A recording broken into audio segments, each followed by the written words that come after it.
Welcome back. President Trump trying to make good on his campaign promise to build a wall along the U.S. border with Mexico. But a new report this morning says that the White House may have to make cuts elsewhere, including airport security, the Coast Guard, all to pay for that wall. Joining me right now is former TSA Chief Admiral James Loy. He's also a former Deputy Secretary of Homeland Security. Sir, it's good to have you on the program. Thanks so much for joining us.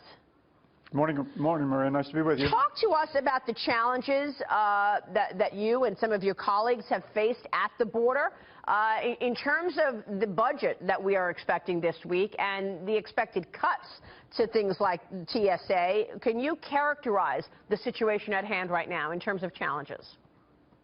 Well, I think it's a very real challenge, and part of it is just lining up the budget activity against the policy rhetoric of the administration.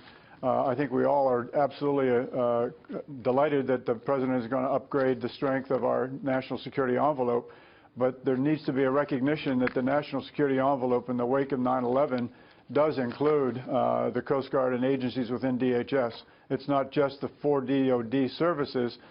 By law, the Coast Guard is the 5th armed service of the United States, and the idea of cutting agencies that are contributing to border security at the same time you're trying to strengthen border security needs to be just dealt with a little more constructively. And I think the budget passback process is one of the tools to use to make that happen. So there is a draft proposal from the Office of Management and Budget, which says that the Coast Guard's budget would be pared by $1.3 billion.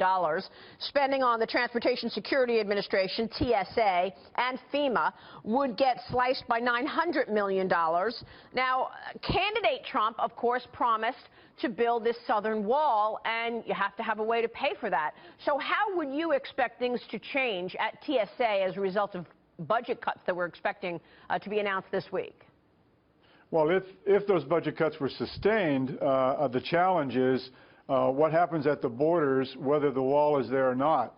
And if, in fact, the wall was even built, the natural extensions of the wall to the Gulf of California on the west and to the Gulf of Mexico on the east is all maritime provinces where the Coast Guard is the principal law enforcement and national security agency to deal with what goes on there. So at the moment, the Coast Guard, for example, is intercepting at sea some 200 tons of drugs every year.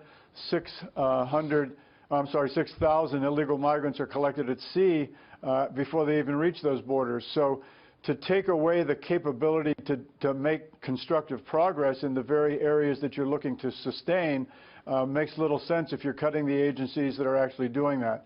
And as it relates to national security itself, the 5th armed service of this country, the Coast Guard, is making significant contributions in CENTCOM. Ask the 5th Fleet commander what they can do without the unique capabilities of boarding and dealing with the oil rigs in the Gulf of, or in the Persian Gulf. Yeah. Ask the Southcom commander, now the new Secretary of Homeland Security, what were the kind of ships to put to sea in his Navy, so to speak, in Southcom. They were all white ships with stripes on them. They were not Navy gray hulls. So there just needs to be a learning curve dealt with here to recognize the legitimacy of these kinds of contributions to the very thing the President wants to strengthen. So is there something that you want to make sure must have in that budget come Wednesday, given that you've been on the front lines? Well, I think without a doubt, the strengthening of border agents, which is in the budget, is good. The bed count with regard to dealing with the collection of illegal agents in the deportation efforts is very good. But the Coast Guard's budget and the TSA budget need to be sustained at levels that allow the growth and modernization of their capabilities, both in the airports around this country and at sea, as the Coast Guard deals with not only the things I've already spoken about, but the port security realities where 9,000 inspections of incoming foreign vessels, which sustain over $3 trillion worth of commerce for this country, are guaranteed by the Coast Guard on an annual basis. It's just not the time to cut that budget. All right, we will be watching that. Admiral James Loy, good to see you. Thanks so much for your insights, sir. Thank you, Maria.